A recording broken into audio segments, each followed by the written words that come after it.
In 1992, Hugh Hefner bought the crypt next to Marilyn Monroe in Westwood Memorial Park Cemetery for $75,000. He told the LA Times that he was a believer in things symbolic and that, quote, spending the eternity next to Marilyn is too sweet to pass up, unquote. These two never met, but Hefner did use Marilyn Monroe's image without her consent to propel himself into success and his magazine forward, the famous Playboy magazine. Marilyn Monroe died young, alone, while Hefner died in his old age, regretting nothing about his degenerate and hedonistic lifestyle. This serves as framing of what the sexual revolution did to women and did to both sides of the equation, the Marilyn Monroes and the Hugh Hefners of the world. It might have been liberation for Hugh Hefner, but not so much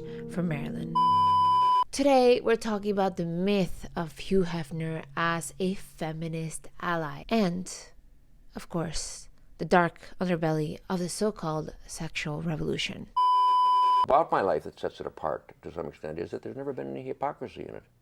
I am who I appeared to be, if anybody was paying attention. Hugh Hefner, the man who portrayed himself and liked to present himself as a true progressive hero. Playboy wasn't just about scantily clad pictures of women. No. It was about liberation.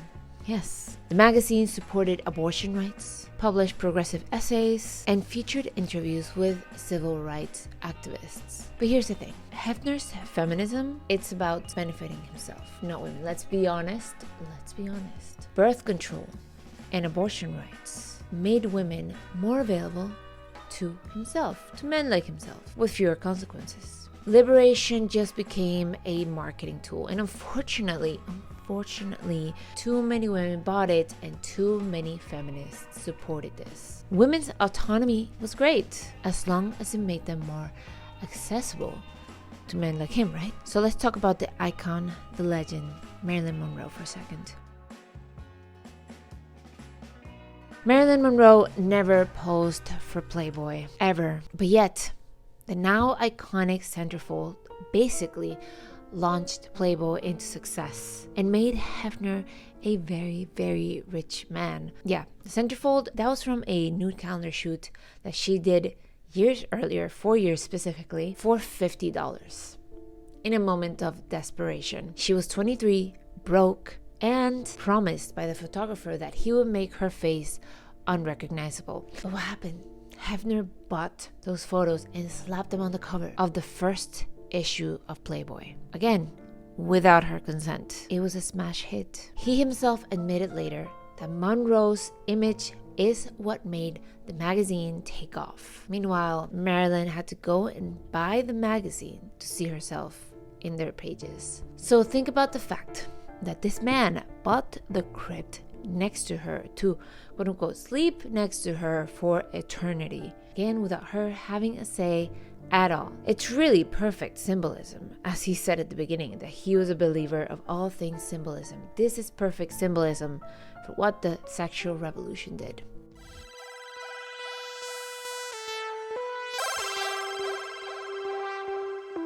So, was Hefner actually about liberation? I think you guys know where I'm going with this.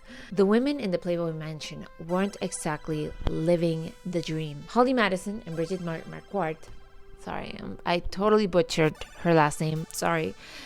Two of Hefner's former girlfriends have since exposed what life was really like. Curfews, surveillance, mandatory group you-know-what, often under the influence. Drug use was rampant. Quaaludes were nicknamed thigh openers. Holly called it a cult. Girls had to ask for permission to leave. Plastic surgery was encouraged and sometimes paid for. Sounds really empowering, right?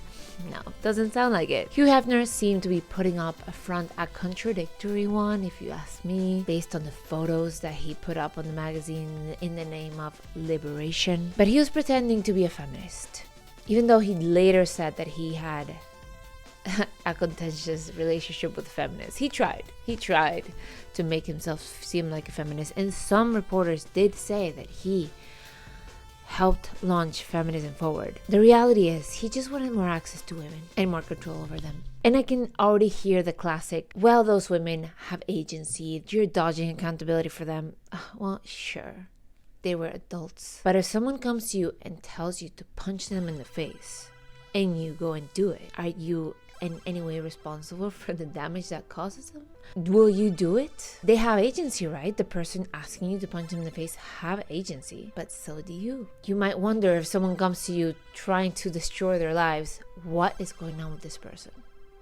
What led them here? I don't know what drove those women into Playboy or into the Playboy mansion or into any of those behaviors, but it doesn't justify Hefner himself or anyone that took advantage of the sexual revolution. We now know through research that women who partake in porn and similar behavior are more likely to have been abused as children, to have been in foster care, and to have been victims of domestic violence, which actually are all things Marilyn Monroe suffered as well. And a lot of her behaviors in her life might have been cries for help or self-destructive behavior. I mean, ultimate self-destructive behavior is when she died alone at 36 years old after a lifetime of being passed around by powerful men. A lot of back alley abortions. Betty Page, the iconic pinup girl, descended into mental illness and obscurity. Dorothy Stratten, 1980 Playmate of the Year, was murdered by her abusive husband after being drawn into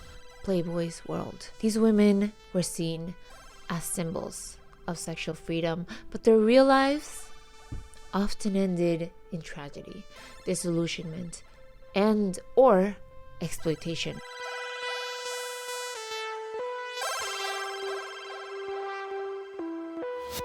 Gloria Steinem is a famous feminist. I don't agree with a lot of what she says, but okay, she famously went undercover as a Playboy bunny in 1963. Her exposé showed how degrading and exhausting the job really was. So in 1963, Gloria published a 2-part article titled A Bunny's Tale in Show magazine, which is gone nowadays. But for the story, she went undercover as a Playboy bunny at the New York Playboy Club, working there for several weeks. She used the fake name Mary Ox and endured the full hiring process, training, and working conditions required for the bunnies. I mean, talk about dedication. Her goal was to expose what the glamorous image of a Playboy bunny actually looked like behind the scenes. So what did she uncover? Well, she revealed that the bunnies were, first of all, underpaid. They had to pay for their own costumes and heels, and they were docked pay if their uniforms were damaged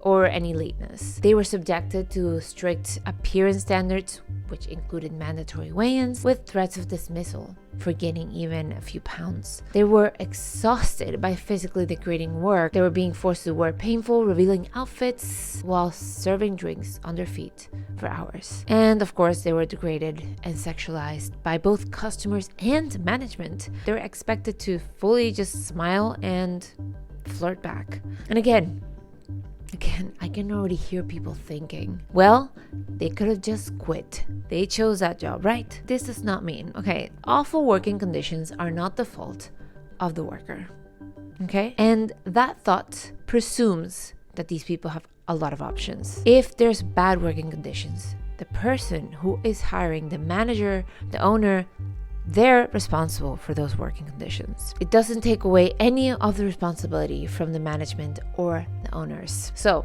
more shockingly, she revealed that there's no tipping allowed initially, even though the bunnies were poorly paid to begin with. And the job came almost with no protections. And of course, it didn't offer any meaningful career advancements. So, what happened after the article? It was a complete bombshell. It gave early second wave feminism a cultural flashpoint, highlighting how quote-unquote sexual liberation could be easily a one-side game. Steinem said later that the experience was so traumatic that she couldn't even wear leotard or bunny ears ever again without feeling physically ill. Hugh Hefner responded by calling Steinem's a chick who couldn't hack it as a bunny. And Playboy, of course, dismissed the piece as an unfair attack, but many readers and feminists saw it as proof that Playboy brand repackaged women's subjugation and empowerment. Second wave feminists pointed out the obvious. Liberation didn't mean power. It just meant that women were expected to say yes more often. Hugh Hefner may have thought of himself as a champion of freedom. This goes for anyone that championed the sexual revolution.